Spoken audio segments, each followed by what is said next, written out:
Hello everyone, my name is Putu Pradini from 6th class. In this chance, I will do slide interpreting a video from YouTube entitled The Truth About Mobile Phones and Wireless Radiations by Dr. Devra.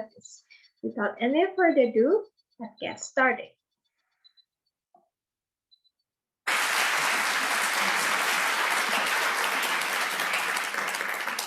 Thank you very much, Dean Mariels. I'm honored to be here. It's a privilege to see so many of you. I must say I'm thrilled to be at this great university, which has a tradition of open and democratic discussion, and I look forward to having a frank and full conversation, as we say in the diplomatic world. Terima kasih banyak, Dean Mario. Saya merasa terhormat berada di sini. Ini adalah sebuah hak istimewa untuk melihat Anda semua. Saya harus mengatakan saya merasa senang berada di universitas yang hebat ini, yang mempunyai tradisi dan demokratis terbuka, diskusi, dan saya berharap untuk memiliki sebuah kejujuran dan percakapan penuh seperti yang kita katakan dalam dunia diplomatik. Because the issue I'm going to talk with you about is there isn't one truth. Of course, truth is a relative term. At one point, the truth was the world was flat. When we talk about truth in science, of course, it's always relative. But there are now more than 6 billion cell phones in the world today. Karena isu yang akan saya bicarakan dengan Anda tentang tidak ada satu kebenaran yang pasti. Tentu saja kebenaran adalah istilah relatif, seperti satu hal kebenaran adalah bahwa dunia itu datar. Apa yang kita bicarakan tentang kebenaran dalam sains tentu saja selalu berkaitan. Tetapi sekarang lebih dari 6 miliar ponsel di dunia saat ini. 8 billion wireless transmitting devices, more than 50 billion are anticipated to form the Internet of Things. And we have to recognize that we don't know a lot about the public health and environmental effects of this form of radiation. You have 8 miliar perangkat transmisi nirkabel, lebih dari 50 miliar diantisipasi untuk membentuk internet dari hal-hal, dan kita harus menyadari bahwa kita mengetahui banyak tentang efek terhadap kesehatan masyarakat dan kesehatan lingkungan dari radiasi ini. You've mentioned some of my career. I won't go through this in any great detail, but I would say to you that probably the most important thing I did, and I see many people in this room aren't even old enough to remember it, but secara singkat, Anda telah menyebutkan beberapa karir saya. Saya tidak akan membahas ini dengan sangat rinci, tetapi saya ingin mengatakan kepada Anda bahwa mungkin hal yang terpenting yang saya lakukan, dan saya melihat banyak orang di ruangan ini tidak cukup tua untuk mengingatnya. Long time ago, you used to have smoke on airplanes. People could smoke tobacco on airplanes. And I was involved as a young scientist in the committee that actually reviewed the data and recommended that there be no smoking on airplanes. Tetapi pada waktu yang lama sekali, dulu ada asap di pesawat. Orang bisa merokok tembakau di pesawat. Dan saya terlibat sebagai ilmuwan muda dalam panitia yang sebenarnya untuk mereview data dan menyarankan bahwa tidak ada lagi rokok di pesawat.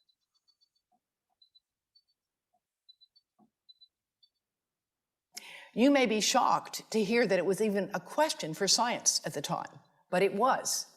And when I look at what we know now about mobile phone radiation, I see some very interesting similarities, because there were a lot of questions that were raised about the safety of tobacco on airplanes, and they were.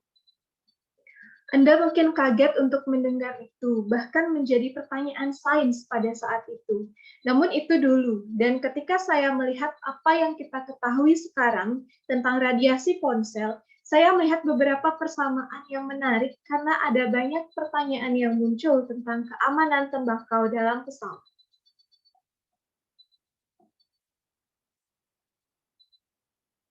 Are in fact legitimate questions, things we did not know. There are a lot of important questions to be asked about mobile phone radiation today, without any doubt. But the reality is we're not asking those questions. And with the exception of some researchers here and elsewhere, very little new research is being done in this field. Dan semua pertanyaan itu sebenarnya pertanyaan yang sah-sah saja, sesuatu yang tidak kita ketahui. Ada banyak sekali pertanyaan-pertanyaan penting untuk ditanyakan tentang radiasi ponsel saat ini tanpa keraguan.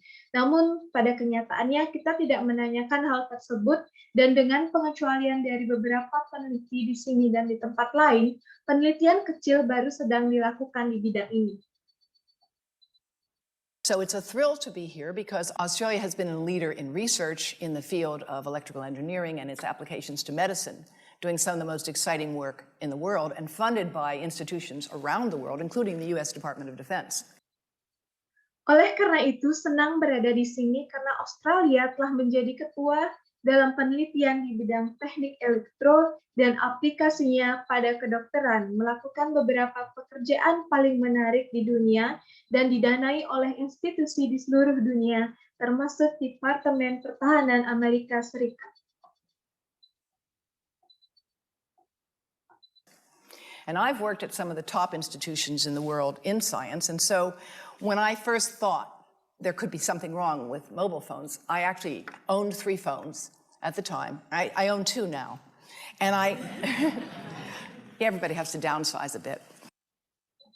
Dan saya telah bekerja di beberapa institusi teratas di dunia sains, dan ketika saya pertama kali berpikir, mungkin ada sesuatu yang salah dengan ponsel. Saya sebenarnya memiliki 3 ponsel pada saat itu, tetapi saya memiliki 2 sekarang.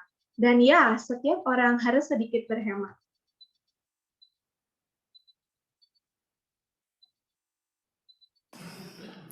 And I didn't believe there was a problem, and I thought if there were a problem, I would know about it because, of course, I knew all about what was important in science.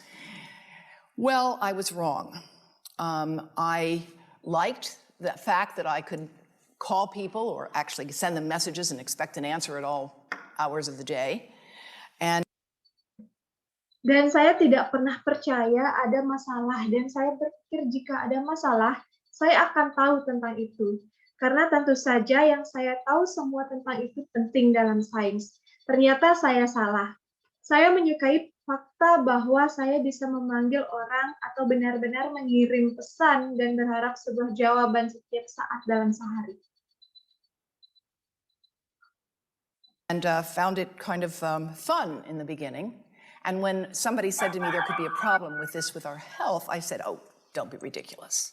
If there was a problem, I'd know about it. Dan menemukan itu adalah semacam kesenangan pada awalnya. Dan ketika seorang berkata kepada saya, mungkin ada masalah dengan kesehatan kita ini, saya berkata, oh, jangan konyol. Jika ada sebuah masalah, saya akan tahu tentang itu.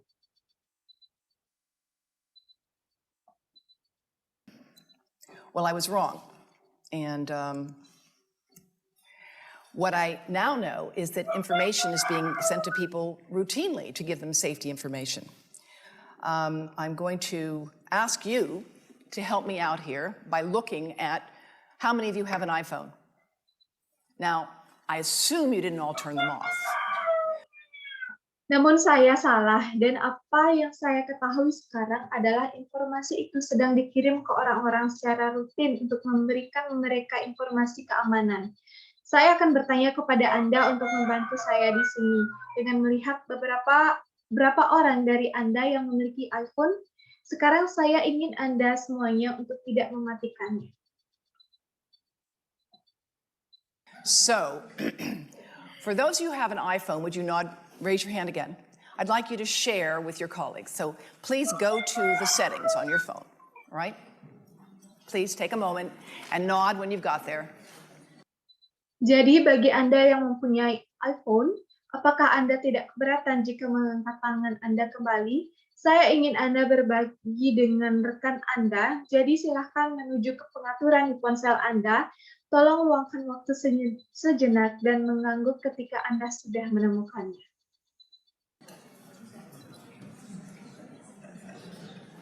All right? And be prepared to share, all right? Go to settings on the phone. Got there? All right. Now, get to settings. Now go to about. I'm sorry, you have to go to general first. There's a mistake here. Bersiaplah untuk berbagi. Silahkan menuju pengaturan pada ponsel. Sampai di sana, baik sekarang menuju ke setting, kemudian menuju about. Mohon maaf, Anda harus pergi ke general terlebih dahulu karena ada sebuah kesalahan di sini. You have to go to general. All right? Under general, under settings. Then go to about, which is at the top. You got there? About, yes? Okay. Now you have to scroll all the way down to something you don't normally see, called legal. Saya harus menuju ke general, di bawah general ada setting, kemudian menuju about yang ada di atas Anda. Apakah Anda menemukannya? Sekarang Anda harus menggulir ke bawah menuju sesuatu yang tidak biasanya Anda lihat yang disebut dengan legal.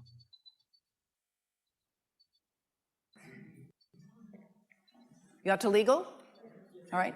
Now click on RF exposure. Now you can read it later, but it's basically telling you that you need to know that you cannot keep the phone directly next to your body without exceeding the as-tested exposure guidelines. And by the way, the iPhone does it. I happen to know how to find it on the iPhone. I'm just learning the Android system myself. But all. Apakah Anda sudah menemukan legal semuanya? Sekarang klik RF exposure. Anda dapat membacanya nanti, tetapi dasarnya itu memberitahu Anda bahwa Anda perlu tahu tidak dapat menyimpan ponsel tepat di sebelah tubuh melebihi pedoman paparan yang telah diuji. Dan ngomong-ngomong, kebetulan saya tahu cara menemukannya di iPhone dan saya juga baru belajar sistem Android sendiri. All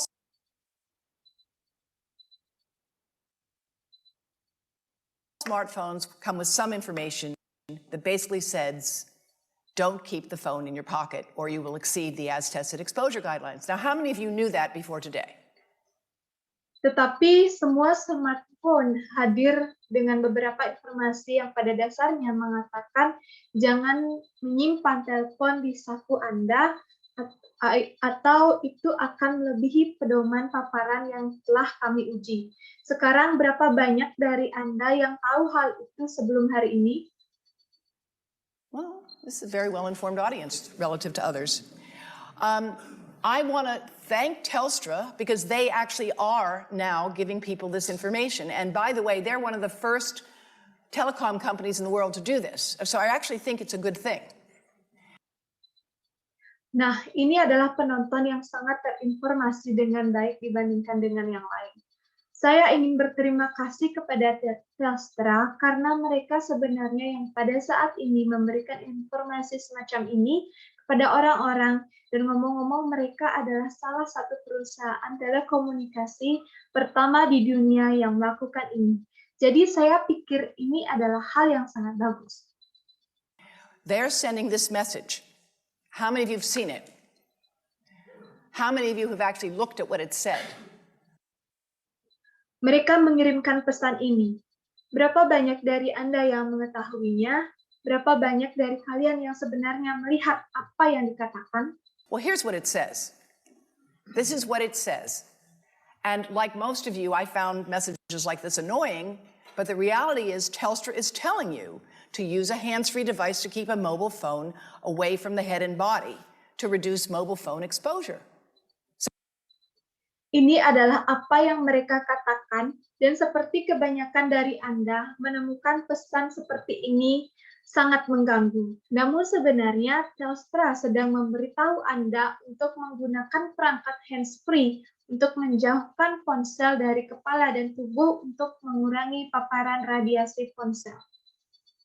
So that's a good thing. But on the other hand, I think that we all need to do better to give people information so that you have knowledge about how to reduce exposure. And I'm going to explain to you why we need to reduce exposure. Let's go back. Jadi itu adalah hal yang bagus. Namun di sisi lain saya merasa bahwa kita semuanya perlu melakukan hal yang lebih baik dalam memberikan informasi kepada orang-orang. Jadi, jika Anda mempunyai pengetahuan tentang bagaimana cara untuk mengurangi paparan radiasi, dan saya akan menjelaskan kepada Anda mengapa kita perlu untuk mengurangi paparan radiasi.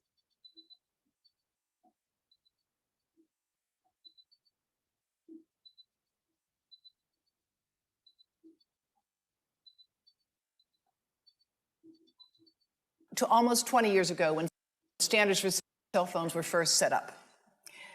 At that time, it was believed that the only thing you had to worry about was avoiding heat.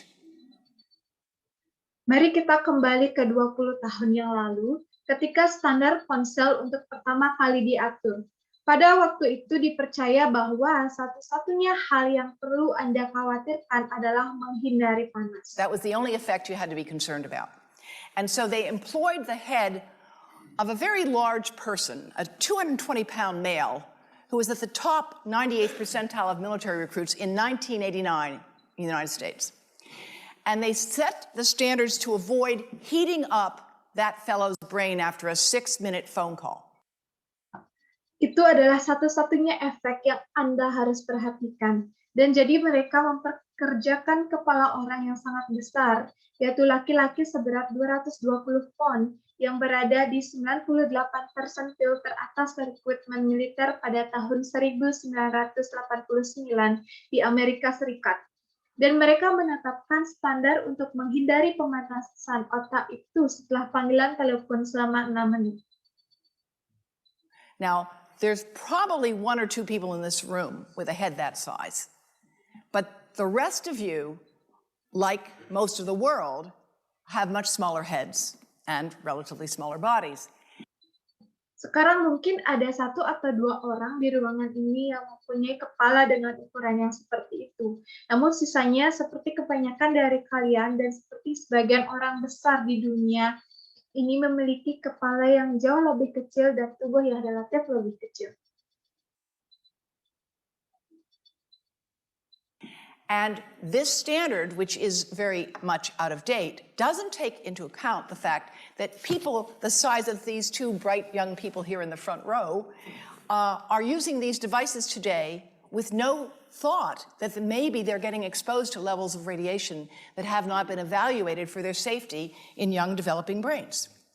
Dan standar ini sangat ketinggalan zaman dan tidak memperhitungkan fakta bahwa orang-orang seukuran 2 anak muda yang cerdas ini di baris ukuran menggunakan perangkat pada saat ini, tanpa berpikir bahwa mungkin mereka terkena tingkat radiasi yang belum dievaluasi keamanannya pada otak pemuda yang sedang berkembang. Now, the electromagnetic spectrum, this is information from our PANSA, actually goes all the way from the invisible to the visible, ionizing radiation, gamma rays, X-rays over here, and light here. This is from our PANSA. You will see here they say FM radio, microwave oven, radiant heat. Of course, microwave oven actually happens to be of the same frequency as the cell phone, the mobile phone. Saat ini, spektrum elektromagnetik ini adalah informasi dari APANSA benar-benar berjalan jauh dari yang tidak terlihat ke radiasi penion yang terlihat. Sinar gamma X di sini dan cahaya di sini berasal dari gelombang kami. Sehingga Anda akan melihat di sini mereka mengatakan radio FM, open microwave, panas radiasi. Tentu saja open microwave sebenarnya memiliki frekuensi yang sama dengan ponsel. A mobile phone and the microwave oven use a very similar frequency. The difference between them is power. The power of the microwave oven is 1,000 watts. And of course, that's power that can heat up a cup of water in maybe 60 seconds. Sebuah ponsel dan oven microwave menggunakan frekuensi yang sangat sama. Perbedaan di antara mereka terletak pada kekuatannya. Kekuatan dari oven microwave adalah 1000 watt, dan tentu saja kekuatan itu dapat memanaskan secangkir air mungkin dalam waktu 60 detik. The microwave oven, the mobile phone, the cordless phone, the Wi-Fi monitor, the baby monitor, They all use the same frequency. They differ in power. They also differ because mobile phones and Wi-Fi devices emit pulsed microwave radiation. It's the pulse, not the power, that appears to be biologically most important. Oven microwave, ponsel, telepon tanpa kabel, monitor Wi-Fi, monitor bayi, semuanya menggunakan frekuensi yang sama. Mereka berbeda dalam hal kekuatan. Mereka juga berbeda karena ponsel dan perangkat Wi-Fi memancarkan gelombang radiasi mikroberdenyut. Itu adalah gelombang, bukan kekuatan, yang tampaknya paling penting secara biologis. The pulse that is erratic and irregular, like gelombang yang tidak menentu dan tidak beraturan, seperti for thousands of minutes a month, for dozens of hours a week, over a lifetime, that irregular pulsed signal may be much more biologically important. And in fact, the continuous wave signals have a lot of therapeutic effects as are being applied in medicine today. Selama ribuan kali sebulan, selama puluhan jam seminggu, dan selama seumur hidup itu tidak teratur. Sinyal berdenyut yang tidak teratur mungkin jauh lebih penting secara biologis, dan pada kenyataannya, sinyal gelombang kontinu memiliki banyak efek terapeutik seperti yang diterapkan dalam pengobatan pada saat ini.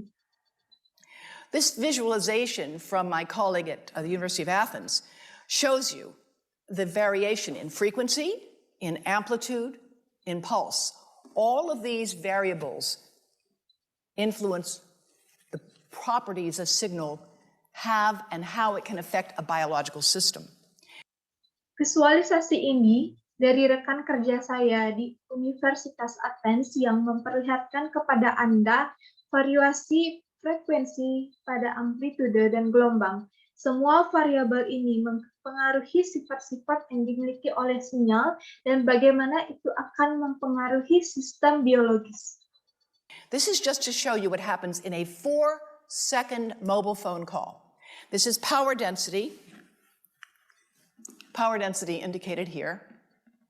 And of course, a phone is on standby, it's not doing too much, but 900 times a minute, it's looking for a signal. It says to the tower, where are you? Here I am. Where are you? Here I am. It's smart. Ini hanya untuk menunjukkan kepada Anda apa yang terjadi dalam 4 panggilan telepon seluler. 4 detik kepadatan daya ini ditunjukkan di sini. Tentu saja telepon dalam keadaan siaga tidak melakukan banyak hal, tetapi 900 kali per menit mencari sinyal yang mengatakan menara itu di mana Anda, di sini saya, di mana Anda, di sini saya. Dia sangat pintar. That's how it's supposed to do. Now, when the phone rings, the worst time for you to put a phone right next to your head is when you answer it and say hello. Because kecerdasannya begitulah yang seharusnya dilakukan. Sekarang telepon berdering, waktu terburuk bagi Anda untuk meletakkan telepon tepat di sebelah kepala Anda adalah ketika Anda menjawab dan menyapa. Because it's smart and it goes to max power. They're programmed to do that. Max power. Now, it's going to go to max power, you're going to listen, and then it will go up and down and up and down. And again, it's that variation, it's the delta, it's the cumulative integrative dose under the curve over a lifetime of exposure that looks to be biologically important. Now, karena pintar dan menghasilkan tenaga maksimal, mereka diprogram untuk melakukan hal itu. Kekuatan maksimal sekarang akan menjadi kekuatan maksimal yang Anda dengar dan kemudian akan naik, turun, dan variasi itu deltanya dosis integratif kumulatif di bawah kurva selama paparan seumur hidup yang secara biologis itu sangat penting. Now, exposure is a kind of funny thing. There's a rather widely distributed paper by Ken Foster and C.K. Cho that said that the exposure of an adult and the exposure of a child is identical, and therefore there's no real difference in how the radiation might be affecting them. Sekarang, paparan adalah jenis hal yang lucu. Ada makalah yang didistribusikan secara luas oleh Ken Foster dan C.K. Cole yang mengatakan bahwa paparan orang dewasa dan paparan anak adalah identik atau sama. Dan oleh karena itu, tidak ada perbedaan nyata dalam bagaimana radiasi mempengaruhi mereka atau dapat mempengaruhi mereka. Okay, everyone, that's all for me. Thank you for watching my video. I hope you will enjoy and have a nice day.